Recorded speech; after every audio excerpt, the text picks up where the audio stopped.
अचानक एक दरवाजा खुलता है। उस दरवाजे में से एक बेबी ड्रैगन निकलता है तो उसके पीछे मिस्टर वॉल्स आते हैं उसे पकड़ने के लिए। दरअसल वो बेबी ड्रैगन मिस्टर वॉल्स का पेट होता है, लेकिन जैसे ही वह बेबी ड्रैगन को पकड़ते हैं उनको रियलाइज होता है कि वह बस एक इल्यूजन है। तो अभी पीछे से कोई उस दरवाजे को बंद कर देता है तो मिस्टर वॉल्स अपने मैजिकल पावर से उसको रोकने की कोशिश करते हैं, लेकिन कोई भी फायदा नहीं होता है। अब मिस्टर वॉल्स उस जगह में फंस जाते हैं। उस जगह का नाम नेदर होता है। वह पूरी की पूरी जगह दरवाजों से मिलकर बनी होती है, लेकिन एक भी दरवाजा नेदर के बाहर नहीं जाता है। अगर कोई एक दरवाजे से बाहर निकलने की कोशिश करता है तो वह किसी दूसरे दरवाजे से वापस उसी जगह में फंस जाता है, जिसका मतलब अगर यदि कोई एक बार नेदर में फंस गया, bye bye tata goodbye गया। कहानी की शुरुआत में हमें पॉल कारपेंटर नाम के एक यंग आदमी को दिखाया जाता है और हर आदमी की तरह उसको चाहिए होती है, अबे ये नहीं यार, नौकरी, जिसके लिए वह कभी यहाँ तो कभी वहाँ इंटरव्यू देने के लिए जाता है। ऐसे ही जब वह एक बार एक कैफे में इंटरव्यू देने के लिए जाता है तो एक कुत्ता उसका स्कार्फ लेकर भाग जाता है। पॉल उस कुत्ते का पीछा करता है। वह उस कुत्ते का पीछा करते करते थक जाता है। उस समय वह एक गली में होता है। जब वह अपने सामने देखता है तो उसको एक दरवाजा दिखता है जिसमें लिखा होता है अप्लीकेंट्स। वह दरवाजा खुला होता है तो पॉल उसमें घुस जाता है। पॉल उस दरवाजे से अंदर घुसता है तो वह देखता है कि वहाँ का माहौल इंटरव्यू जैसा तो बिल्कुल भी नहीं होता है। वहाँ गोब्लिन्स और काफी अजीब चीजें रखी होती हैं। वह जगह एक हॉल जैसा होता है। तभी पॉल की नजर एक लड़की पर पड़ती है जिसका नाम सोफी होता है। वह बहुत ही ध्यान से टीवी देख रही होती है। वहीं हमें पता चलता है कि इस कंपनी का नाम JW वॉल्स है। अब वहां पर दो लोग आते हैं, उनमें से एक पॉल को अपने साथ बुलाता है। खास बात यह होती है कि पॉल ने उनको अपना नाम बताया भी नहीं होता है। उस आदमी का नाम मिस्टर टेनर होता है। मिस्टर टेनर पॉल को इंटरव्यू की जगह पर लेके जाता है जहां पर वॉल्स कंपनी के सारे बोर्ड मेंबर्स बैठे होते हैं। वे लोग पॉल से तरह तरह के सवाल करते हैं, जैसे कि उसकी हॉबीज क्या है, उसके पर्सनल लाइफ के बारे में, उसके सोशल लाइफ के बारे में, वह खुद को इस जॉब के लिए सुइटेबल क्यों मानता है, वगैरह वगैरह। ध्यान देने वाली बात यह होती है कि वह यहाँ कोइंसिडेंस से आया हुआ होता है, क्योंकि इस सुबह उसे एक कैफे में इंटरव्यू देने के लिए जाना था, लेकिन आज की सुबह 2 बार उसका लेज टूटता है, उसका ब्रेकफास्ट खराब होता है। जब वो कैफे में इंटरव्यू देने के लिए पहुंचता है तो एक कुत्ता उसका स्कार्फ लेकर भाग जाता है और उसका पीछा करने के चक्कर में अभी वह यहाँ पर होता है। इंटरव्यू के बीच में पॉल नोटिस करता है कि उसके राइट में जो वॉलपेपर है वह एक्चुअली में लंदन का मैप होता है और भी कई सारी चीजों को वह बहुत ही जल्दी आइडेंटिफाई कर लेता है। ये देखते ही सारे बोर्ड मेंबर शॉक भी होते हैं और साथ ही सरप्राइज भी। अब वे पॉल को उसके घर भेज देते हैं। अब पॉल घर आता है तो थोड़ी देर बाद उसको एक लेटर मिलता है। उसमें लिखा होता है JW वॉल्स कंपनी के बोर्ड मेंबर्स उसके इंटरव्यू से इंप्रेस हुए और उसे उस कंपनी में पेड इंटर्न का पोस्ट दिया जाता है। खास बात यह होती है कि पॉल ने कंपनी वालों को अपना एड्रेस दिया भी नहीं था। अगली सुबह निश्चित समय पर पॉल उस कंपनी में पहुंचता है तो उसको सारी चीजें काफी अजीब लग रही होती हैं। इनफैक्ट एम्प्लॉयज का बिहेवियर भी काफी ज्यादा अजीब होता है और पॉल को पता ही नहीं होता है कि एक्चुअली में ये कंपनी करती क्या है। तभी लॉबी में टेनर आते हैं जो कि पॉल को कंपनी दिखाने ले जाते हैं। वहाँ एम्प्लॉयज जो कर रहे थे वो पॉल को देखकर बहुत ही ज्यादा अजीब लग रहा होता है। इनफैक्ट टेनर का बिहेवियर भी बहुत ही ज्यादा अजीब होता है, लेकिन पॉल को इतना पता चल जाता है कि ये कंपनी लोगों के अफेयर्स, डिवोर्स जैसे प्रॉब्लम्स को सॉल्व करती है। मतलब ये एक फॉर्म होता है। टेनर पॉल को बताते हैं कि सारे इंटर्न्स डायरेक्टली इन्हीं को रिपोर्ट करते हैं। अब टेनर पॉल को एक केबिन में लेके जाता है जहां उसको सोफी दिखती है जो कि उससे कल इंटरव्यू के पहले दिखी थी। खास बात यह होती है कि सोफी ने आज ही इसी कंपनी को ज्वाइन किया हुआ होता है। सोफी और पॉल की बिल्कुल भी नहीं बनती है क्योंकि पॉल बहुत ही ज्यादा बकड़ बकड़ कर रहा होता है। तभी वहां पर मोहतरमा रोजी आती है जो कि उनको एक मैप देकर उसमें बॉक्साइट ढूंढने के लिए बोलती है। वे लोग दूरबीन से जूम कर करके मैप को देखते हैं, लेकिन बॉक्साइट तो एक मिनरल है, वह कागज के मैप में कैसे होगा, और इसलिए उनको कुछ भी नहीं मिलता। वे लोग लंच करने के लिए निकल ही रहे थे तभी वहाँ काउंटेस आ जाती है जो कि उनको एक मिशन पे लेके जाती है। तभी उस जगह पर नीचे नाली में से कोई काउंटेस को उस मिशन से रिलेटेड एक फाइल देता है। अब हम देखते हैं कि सोफी और काउंटेस अपनी पावर से डेलिया नाम की एक लड़की और एक लड़के को ऐसा मिलाते हैं जैसे कि वह एक परफेक्ट कोइंसिडेंस हो। यहीं पे हमें पता चलता है कि सोफी किसी का भी माइंड रीड कर सकती है क्योंकि वह सिर नाम की एक काफी रेयर प्रजाति से बिलोंग करती है। वही काउंटेस को टेलीपैथी आती है। काउंटेस पॉल को बताती है कि तुम हमें पैरानेचुरल इंजीनियर्स भी कह सकते हो क्योंकि मेरे डिपार्टमेंट में हम किसी भी आदमी के विचारों को वश में करके उनके फीलिंग्स को मैनिपुलेट करते हैं ताकि वह ऐसे डिसीजंस ले जिससे कंपनी को ज्यादा से ज्यादा प्रॉफिट हो और साथ ही उन लोगों को भी। ये सुनकर पॉल को झटका लग जाता है। अगले सीन में हम पॉल को मैप को फिल करके बॉक्साइट ढूंढते हुए देख सकते हैं। तभी वहां पर CEO हम्फ्री आ जाते हैं जो कि पॉल को बताते हैं कि मैप को छुओ मत, बस अपने मन की गहराई में जाओ और उसको फील करने की कोशिश करो। पॉल ऐसा ही करता है और अपने फील करने के पावर से वह उस मैप में से बॉक्साइट वाले जगहों को खोज लेता है। अब सीईओ पोल को अपने साथ लेके जाता है। रास्ते में वो बताता है कि वे लोग लोगों के विचारों का कंट्रोल करते हैं, ऑफ कोर्स क्योंकि उनके पास पैसों और क्रेडिट की काफी ज्यादा कमी है। अब हम्फ्री वोल्स को लेकर अपने ऑफिस में पहुंचते हैं, वहां पर टेनर भी होते हैं। हम्फ्री पोल को बताता है कि वे लोग ऑपरेशन फाइन प्रिंट लॉन्च करने ही वाले थे, जिससे वो लोग बहुत सारे लोगों के विचारों को कंट्रोल कर पाते, लेकिन एक प्रॉब्लम की वजह से वह पीक पर पहुंचकर भी कुछ भी नहीं कर पा रहे। लेकिन पोल उनको वापस ट्रैक पर आने में उनकी मदद कर सकता है। यहीं पे हमें पता चलता है कि सीईओ हम्फ्री के पूज्य पिताश्री ने उनसे एक कॉन्ट्रैक्ट साइन करवाया था, जिसमें लिखा था, मैं हम्फ्री वोल्स अपने पूरे दिल से ये वादा करता हूं, अगर मैंने अपने बाप के खिलाफ कुछ भी किया तो मेरी आत्मा पर उनका हक होगा। मिस्टर वोल्स सीनियर बहुत ही ज्यादा र्यूड होते हैं, वो हम्फ्री को जबरदस्ती वो करवाते हैं जो कि वह नहीं करना चाहता था। अब हम्फ्री पोल को बताता है कि उनका कुछ बहुत ही प्यारा और बहुत ही कीमती सामान खो गया है, जो कि पोल को वह ढूंढने के लिए बोलते हैं। वह एक्चुअली में एक दरवाजा होता है, बोले तो पोर्टेबल डोर, जिससे कोई भी कहीं भी बहुत ही ज्यादा आसानी से पहुंच सकता है। उसको उन्होंने खो दिया था। हम्फ्री पोल को उसी तरीके से वह दरवाजा ढूंढने के लिए बोलता है जैसे कि उसने बॉक्साइट को ढूंढा था। हम्फ्री ने अपना पूरा भरोसा उस पर डाल दिया था और उसको यह बात कॉन्फिडेंशियल रखने के लिए कहा गया। वह कंपनी के बोर्ड मेंबर्स को भी यह बात नहीं बता सकता है, क्योंकि कंपनी का फ्यूचर अब उसके हाथ में है। फिर क्या, पोल निकल पड़ता है अपने मिशन में और अपने हाथ से फिल करके वह उस दरवाजे को ढूंढने लगता है। अब काम से छुट्टी के बाद पोल अपने घर जाकर रात में सो रहा होता है, तभी वहां पर काश्मीर सुसोलाजबी आ जाता है, जो कि एक जादूगर होता है। वह पोल से सवाल करता है कि सीईओ हम्फ्री ने उसको किस काम के लिए चुना है, लेकिन जब पोल बार बार उसके सवाल को टालने की कोशिश करने लगता है तो वह जादूगर पोल की हालत कुछ ऐसी करता है, जिस पर पोल दर्द से चिल्लाता हुआ काश्मीर सुसोलाजबी को बता देता है कि उसे एक पोर्टेबल डोर ढूंढने के लिए रखा गया है। यह सुनकर वह जादूगर वहां से चला जाता है। अगले दिन पोल पोर्टेबल डोर को खोजते खोजते नीचे बेसमेंट तक पहुंच जाता है, तभी वहां टेनर आ जाता है, जो कि पोल से चिल्ला के बोलता है, मैंने तुमको यहाँ आने की परमिशन नहीं दी थी, मेरे ख्याल से तो बिल्कुल भी नहीं।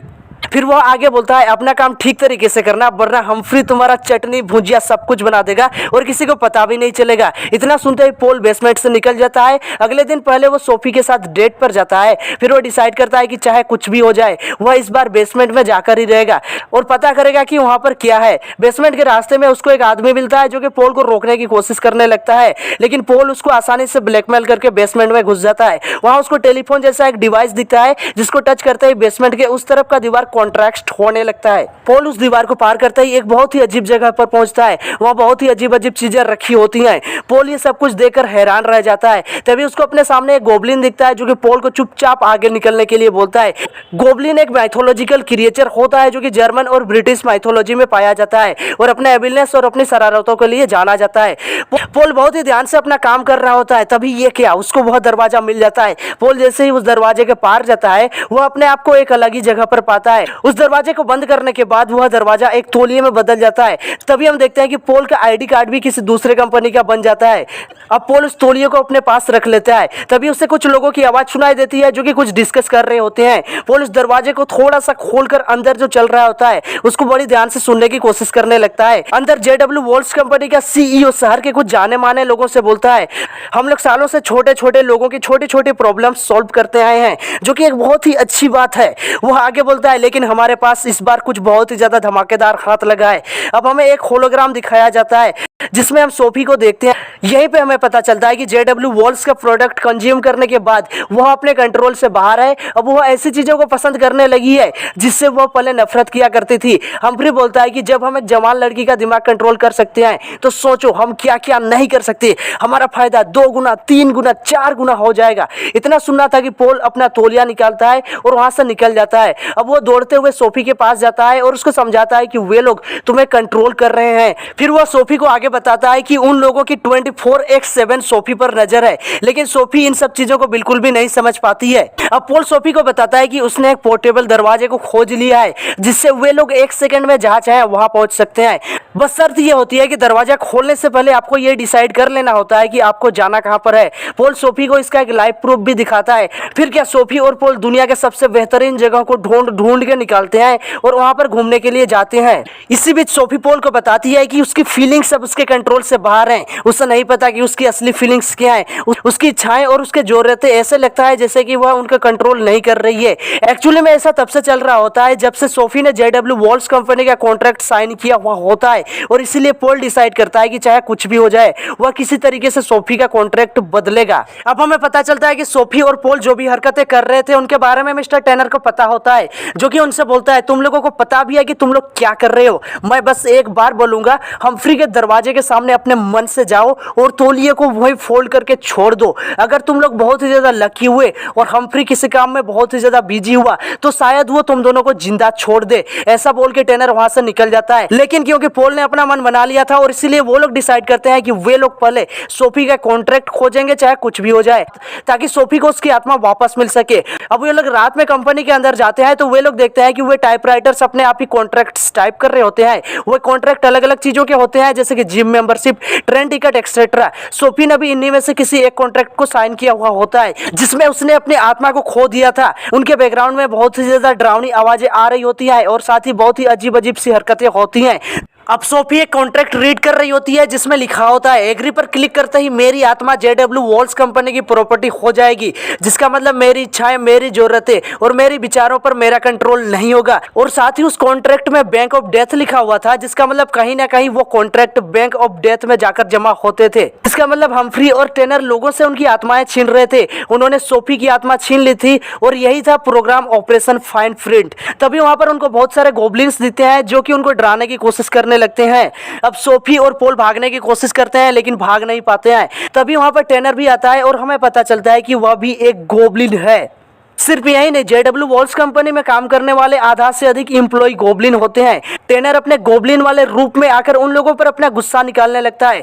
दरअसल वे लोग इंसानों को बड़ा गिरा हुआ प्रजाति मानते हैं। तभी वहां पर हम्फ्री भी आ जाता है जो कि पॉल से बोलता है कि वह पॉल से बहुत ही ज्यादा डिसअपॉइंटेड है क्योंकि उसे पॉल से काफी ज्यादा उम्मीदें थी। अब मिस्टर टेनर और हम्फ्री आर्ग्यू कर रहे होते हैं। तभी पॉल टॉवल का यूज करता है भागने के लिए, लेकिन वे लोग पहुंच जाते हैं नेदर में।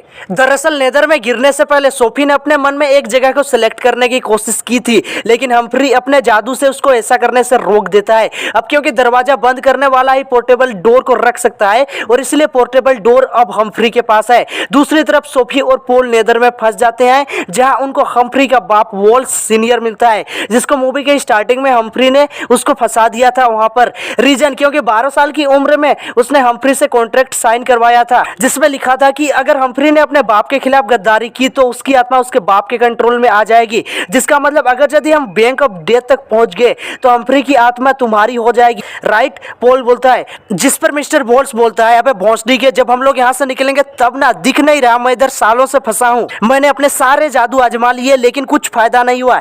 एक्चुअली में वॉल्स और उसका सुपुत्र हम्फ्री दोनों ही विजार्ड्स होते हैं। विजार्ड क्या होता है? वो सजाम का वो बुढ़ा तो याद ही होगा जिसने सजाम को उसकी पावर्स दी थी, और इसीलिए सालों तक नेदर में फंसे रहने के बाद भी वह बिल्कुल चुस्त दुरुस्त और एकदम स्वस्थ होता है, वो भी बिना कुछ खाए पिए। दूसरी तरफ पॉल एक एक करके नेदर के सभी दरवाजों को खोल रहा होता है ताकि वह वहां से निकल सके। And guess what, he found a door जो कि सीधे JW वॉल्स कंपनी में खुल रहा होता है।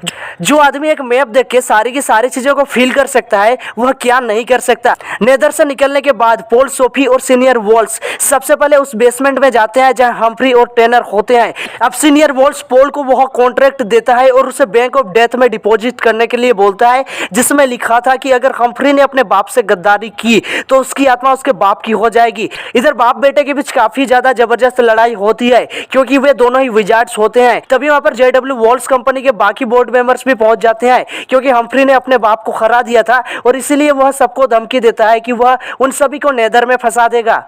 अब हम्फ्री सोफी को मारने लगता है और पॉल को ब्लैकमेल करने की कोशिश करने लगता है कि अगर उसने उसको वो कॉन्ट्रैक्ट नहीं दिया जिसमें लिखा था कि अगर हम्फ्री अपने बाप से गद्दारी करता है तो उसकी आत्मा उसके बाप की हो जाएगी। हम्फ्री सोफी को मारने लगता है। तभी पॉल अपने मन से एक दरवाजा खोलता है जैसा कि उसने नेदर में किया था। इस दरवाजे से पॉल सीधे बैंक ऑफ डेथ तक पहुंच जाता है। दरअसल बैंक ऑफ डेथ एक ऐसी जगह होती है जिसमें लोगों के मरने के बाद उनकी आत्माओं को जमा किया जाता है। जब कोई बेबी पैदा होता है तो उसको नई आत्मा दी जाती है पोल बैंक ऑफ डेथ में पहुंचकर उस खूबसूरत मोहतरमा को हम्फ्री वाला कॉन्ट्रैक्ट देता है, लेकिन उसके बदले वह सोफी वाला कॉन्ट्रैक्ट लेता है जिसमें लिखा था कि सोफी ने अपनी आत्मा JW वॉल्स कंपनी को दे दी है। अब क्योंकि सीनियर वॉल्स अंकल के पास हम्फ्री की आत्मा आ चुकी थी और इसीलिए पहले वह हम्फ्री को नंगा करता है, फिर उसे नेदर में फंसा देता है जैसा कि हम्फ्री ने उनके साथ किया था।